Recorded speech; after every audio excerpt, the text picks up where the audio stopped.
नमस्कार दोस्तों, स्वागत है एक बार फिर से बहुत ही शानदार वीडियो में। तो आज बात करेंगे हम चित्रांगदा के बारे में। महाभारत में मणिपुर की एक योद्धा राजकुमारी थी।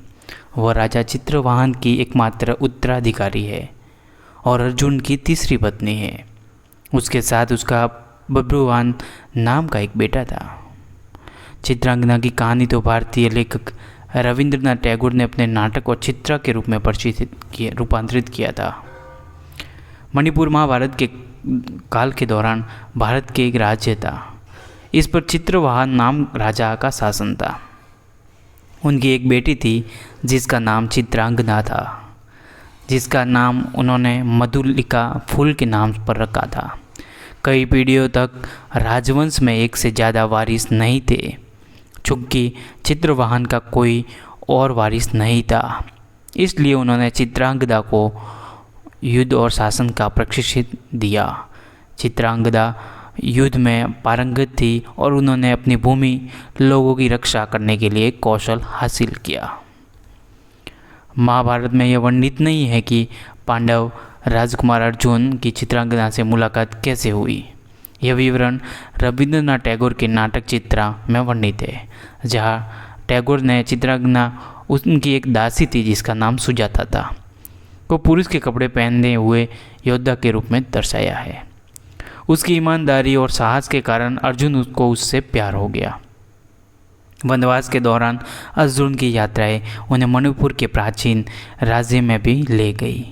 मणिपुर के शासक चित्रवाहन से मिलने के दौरान उन्होंने उनकी सुंदर बेटी चित्रांगदा को देखा, उनसे प्यार हो गया और जब वह शादी के लिए उनका हाथ मांगने राजा के पास पहुँचे तो राजा ने उन्हें पूर्वज प्रभंजन की कहानी सुनाई, जो निसंतान थे और उन्होंने संतान प्राप्त करने के लिए कठोर तपस्या की थी। अंत में शिव ने प्रभंजन को दर्शन दिए, चूँकि चित्रवाहन के पास अपने पूर्वजों के विपरीत एक बेटा नहीं बल्कि एक बेटी थी। इसलिए अपने लोगों के रीति रिवाजों के अनुसार उसे पुत्रिका बनाया। इसका मतलब था कि उससे पैदा होने वाला बच्चा ही उसका उत्तराधिकारी होगा और कोई नहीं। अर्जुन ने इस शर्त को आसानी से मान लिया। चित्रांगदा से विवाह करके वह उसके साथ 3 साल तक रहा। जब चित्रांगदा ने एक बेटे को जन्म दिया तो अर्जुन ने उसे प्यार से गले लगाया और उसे और उसके पिता को छोड़कर अपनी यात्रा फिर से शुरू करने के लिए विदा ली। अर्जुन ने उसे छोड़ दिया और हस्तिनापुर लौट आया। उससे वादा किया कि उसे वापस अपने राज्य ले जाएगा। चित्रांगदा अपने बेटे बब्रुवाहन को पालना शुरू कर दिया। महाभारत में कई अध्यायों के लिए चित्रांगदा और उसके राज्य का उल्लेख नहीं है। दूसरी तरफ पांडव विभिन्न प्रकार के कष्टों से गुजरे और अंत में कौरवों के खिलाफ युद्ध जीत लिया। युधिष्ठिर हस्तिनापुर के राजा बन गए। उनका मन अशांत था, क्योंकि उन्हें युद्ध के दौरान अपने ही सगे संबंधियों को मारने का हमेशा बुरा लगता था। ऋषियों की सलाह पर उन्होंने अश्वमेध यज्ञ का आयोजन किया, जहाँ एक सुसज्जित घोड़े को पूरे राज्य में भेजा जाता था। जहाँ भी निर्विरोध जाता, भाग की भूमि उसे भेजने वाले राजा द्वारा अधिग्रहित कर ली जाती। अर्जुन को घोड़े की देखभाल का काम सौंपा गया। जब घोड़ा उत्तर पूर्व की ओर बढ़ा तो एक युवक ने अर्जुन का विरोध किया। उस युवक ने युवक की पहचान के बारे में पूछा तो उसने कहा कि वह उस भूमि का राजकुमार है और लड़ाई शुरू करने के लिए परिचय पर्याप्त था।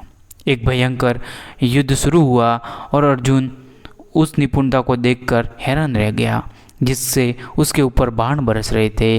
अंत उसे एक बाण लगा और बेहोश होने से पहले उनसे महसूस किया कि वह युवक चित्रांगदा का पुत्र था। घटना की खबर सुनकर चित्रांगदा रोती हुई मौके पर आई और वह अर्जुन से उसकी मृत्यु शैया पर मिली। अर्जुन की दूसरी पत्नी उलूपी नागमणि साथ मौके पर आई, जो मृत लोगों को वापस जीवन में लाने में सक्षम एक पौराणिक मणि है।